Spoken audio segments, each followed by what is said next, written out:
There's a silent struggle that women experience, a phenomenon that often goes unacknowledged. Not the overt issues like harassment, assault, or the glaring pay gap. Those are undeniable and real. What I'm referring to is more subtle.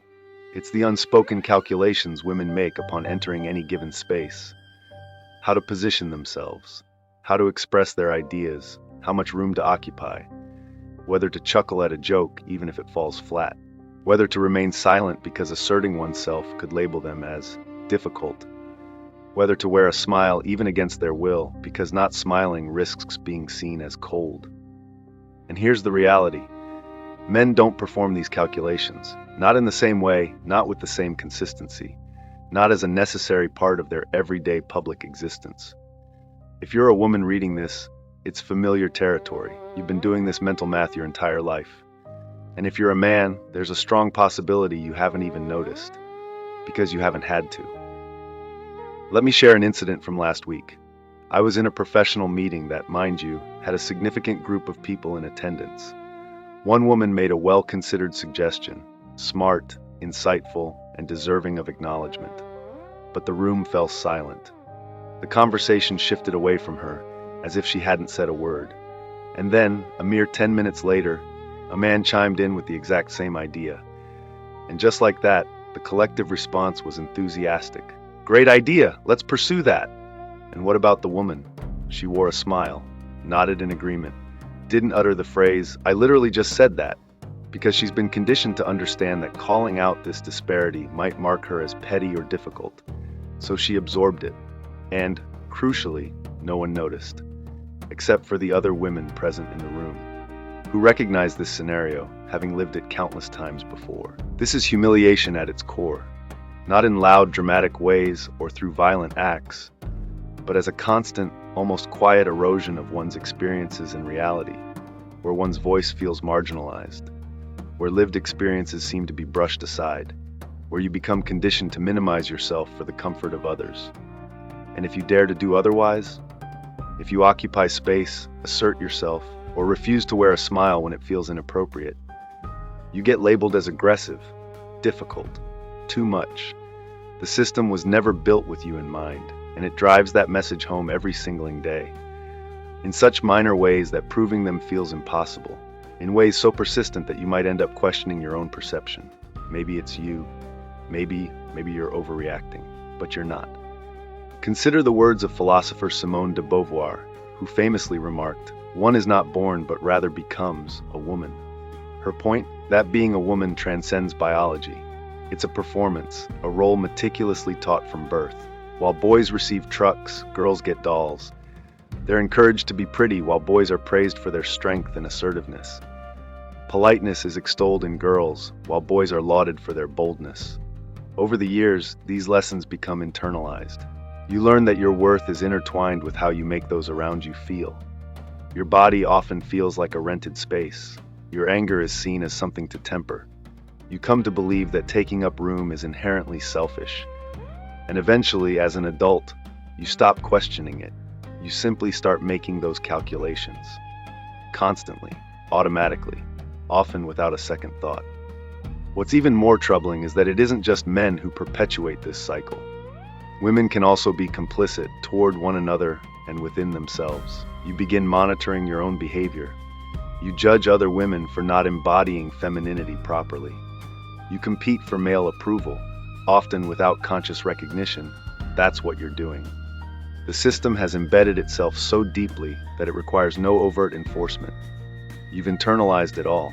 You're doing this to yourself, and therein lies the brilliance of the system. That's how patriarchy manages to endure, not through blatant oppression alone, but by weaving in a sense of complicity, making you believe that this is the way it should be, that it's natural or fair. Let's take a moment for reflection. When was the last time you as a woman fell into the trap of apologizing for something that wasn't your fault? "Sorry, just want to squeeze by." "Sorry, could I ask a question?" "Sorry, I know you're busy, but..." Women seem to apologize as a reflex, for living, for wanting things, for simply taking up space. It's so automatic that it often slips by unnoticed. Imagine if men employed this level of apologetic behavior in their daily routines, apologizing for every word spoken, every entrance or exit, every request made. It would seem absurd, wouldn't it? So why is it deemed normal for women? Within philosophy, there's a notion termed the second sex. The concept speaks to how men are positioned as the default, the standard, the norm, while women are designated as the other, a derivative, something secondary. Once you recognize this framework, it becomes inescapably apparent. Medical research often targets male bodies, with findings assumed to apply to women indiscriminately. History books focus predominantly on male experiences, labeling it simply as human history. Even workplace dress codes tend to be established based on male comfort. Women are expected to wear heels and makeup, while men just arrive as they are. The societal framework was not sculpted with women in mind. It was formed by men, constructed for men, and women are left to adapt, to conform within structures that were never designed for their comfort. Now, let's talk about something awkward. If you're a man absorbing this perspective, you might feel defensive. It's tempting to respond with, "But I'm not like that," or "But men have their own challenges," or "But this isn't indicative of all men." And perhaps you're right. Maybe on an individual level, you've never intentionally belittled a woman. That's not the crux of the discussion. The real crux? You benefit from the very system that perpetuates these inequities. You navigate the world with a privilege you didn't earn, one that often goes unnoticed. You express yourself and find people listening attentively. You claim your space and there's little scrutiny of your presence. You can express anger and it's seen as passion, not hysteria. You don't do all the intricate calculations. That, my friend, is privilege. While it wasn't something you actively sought, it exists nonetheless. Pretending it isn't there doesn't erase it. It only makes you complicit. How do we move forward then? How do we dismantle structures so vast, so woven into our lives? I don't have a foolproof solution, but I have ideas. Firstly, start with awareness. Observe who speaks and who holds back. Note who interrupts versus who's interrupted. Identify who apologizes and who refrains from doing so. Pay attention to who takes space and who diminishes themselves. Shine a light on the invisible aspects of this dynamic.